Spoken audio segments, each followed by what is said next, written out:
the alcoholic in my family, the primary one, is my brother. And the role that I took on as a child was to make everybody happy, to make mom happy, to make dad happy, to be the best kid that there was. I was an overachiever, and I just wanted people to like me. So I did whatever it took to make people like me. I, bought them things. I never had an opinion. I went along with the crowds no matter where they were going, whether I agreed with them or not. And I also found myself, when it came to relationships, attracted to very dysfunctional men, and got myself into a lot of very dysfunctional relationships, whether it was just with men or friends or jobs. I was always I was attracted to those types of relationships. Before I came into Al-Anon, a typical day for me started at night when I would lay in bed and I would fantasize everything that I thought that my husband was doing during the day. And it wasn't even really true what it was that he was doing, but I lived in my own mind and I would just spin around. So when I woke up in the morning and he was gone for work, I was angry. I was angry at what I thought the night before, not what actually happened. It got to a point where I grew up, stuffing everything that was in my life, whether it was family secrets or my feelings.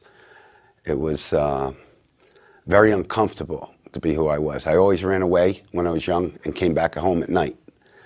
And as the alcoholism increased, it was, sort of unbearable to have anyone that knew me to come to my house, because you didn't know what was going to happen, whether it was going to be, some kind of chaos or drama, or the arguments and the fightings.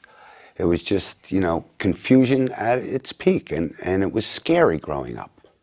I spent about 20 years to stop him from drinking, and I ran after him. I poured his drink in the sink, and I tried to control the money. I tried to control everything. There was so much verbal, emotional, and physical abuse all these years, and at this point I did not know what to do, and I didn't even know there was a program.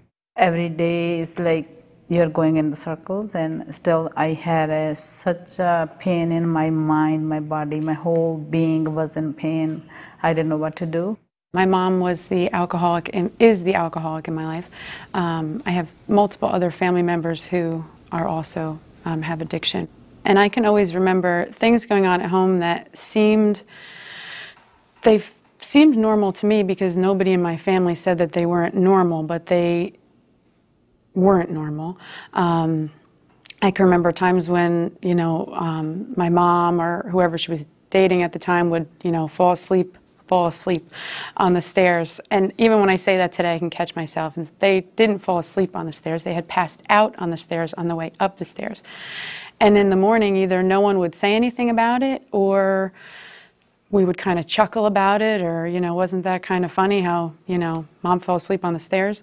And even today, I think that kind of catches me, where I don't really hear the difference. But right prior to coming into Al-Anon, I was 19, and my memory of that time is just being so involved in my mom and what was going on with her life and the drama of her life that I wasn't showing up for school, I wasn't showing up for jobs. I just was so wrapped up in everything that was going on for her that I couldn't show up for my own life.